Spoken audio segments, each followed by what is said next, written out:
Many political analysts in Kenya have told me, they've tried to explain to me, that the reason why Ruto is so relaxed, why President Ruto does not care, is because he believes that the fact that he now has Raila in his camp is game shot. Nothing can happen. Nothing can touch him when Raila is on his side, or when he's on the same side as Raila Amolo Odinga. And this is why we need to take very careful note of the latest political developments that strongly suggest a brand new political alliance is emerging. And I'm sure some of us already know what I'm talking about, because in Nyeri yesterday, Deputy President Rigathi Gachagua was in attendance of a funeral service for the kids who passed on during the fire tragedy at Endarasha Academy. It was a very sad, extremely heart-wrenching occasion. Anyway, also in attendance was Stephen Kalonzo wa Musyoka, and other Azimio leaders like Eugene Wamalwa.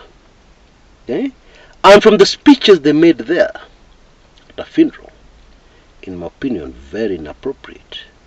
Anyway, at the speeches they made there at the funeral, it was clear that Azimio, what is left of Azimio, after Raila and some of ODM exited, note I said some of ODM, not all ODM, because in case you didn't know, there are two ODMs these days.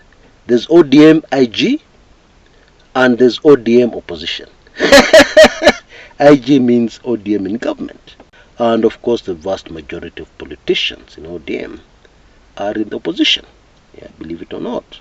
Anyway, these Azimio people pledged their total support for Rigathi Gachagua, especially if Ruto's people go ahead with their plan to impeach Gachagua. Now, it is not a secret that Kalonzo Musyoka is not a major force in politics, at least not as major as Raila. That is not a secret. Eugene Wamalwa is not a major force in politics. Even Gachagua himself is a political dwarf, if we were to tell the truth and nothing but the truth. Those are the facts. However, this is politics. History is full of cases of small parties and small politicians who came together just on time to join a major wave that swept away all major political forces and put those small fish, small politicians, political dwarfs into power. History is very packed with those stories. And so in my humble opinion, this latest development is not something that we can just ignore. No. And by the way, I'm not even talking about the next elections. You see, these are politicians who seem to now be working together. Rigathi Gachagua, who is deep inside UDA, yes. He's deep inside the government, yes. They have shunned him, but he's still there.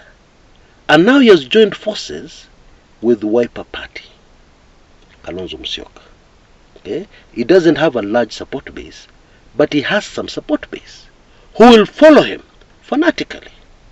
He has joined forces with Eugene Wamalwa. Currently in Western Kenya, most of the people are very disgruntled. Most of the people feel cheated. Most of the people in Western Kenya are very angry right now.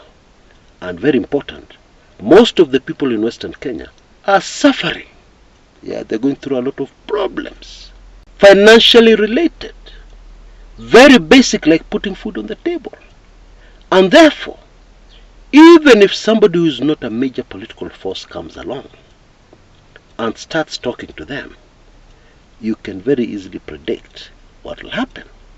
And so, when all these small forces in politics join together and they are against your government, President Ruto, do you want to tell me it will have zero impact? Do you want to assure me it will have zero consequences? I don't think so. Not at all. Especially in this modern age we live in, where things happen too fast. Yeah, things are posted on Twitter, things are done online, there's word of mouth, most people have phones and can be online, and a message can spread at lightning speed. A political wave against a regime in power can gather strength and become gigantic very quickly. Okay? And therefore, I think it would be a terrible mistake to ignore this latest development, where all the small players have grouped together and now they're talking in one voice. I don't think I need to remind you how suddenly the Gen Z protests appeared. I mean, they appeared from nowhere. Okay? We need to look back at that to understand how our politics has changed, and also very important to understand the speed at which things can happen. Okay? And totally catch you unawares. You know, the Gen Z protests took everybody by surprise. Even some of us analysts, who some people say we're able to see things ahead, well in advance, like yours truly. I have to confess, I was much more shocked than you. I was taken completely by surprise.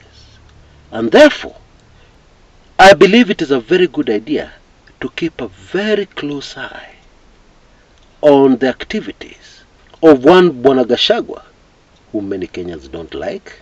Yeah. But please remember, this is politics. Throughout history, we have had many people who are not liked getting elected because of the circumstances and the environment, etc., etc. Anyway, we have people like Gachagua. We need to keep a very close eye on the activities of Bwana Gachagua, Kalonzo Musyoka, and Eugene Wamalwa, because there is a high likelihood that in the very near future, just around the corner, they may have a major impact in political developments in our country. Okay? That's just my opinion. I'm sure you have yours, and I'll be delighted to hear it in the comments area below. Now, very quickly before I go, we're in the last moments of my offer on a highly sensitive special report, yeah, on what is really going on, or what is really going down deep in the Ruto administration. And not only that, if you take advantage of my very latest offer, you'll also get all my previous special reports in case you missed them. Please go for it, and you'll have to be quick to avoid disappointment. You need this information that will open your eyes while shocking you on what is really going on. It's not a good thing, but that is the reality. Until next time, this is Chris Kumekucha.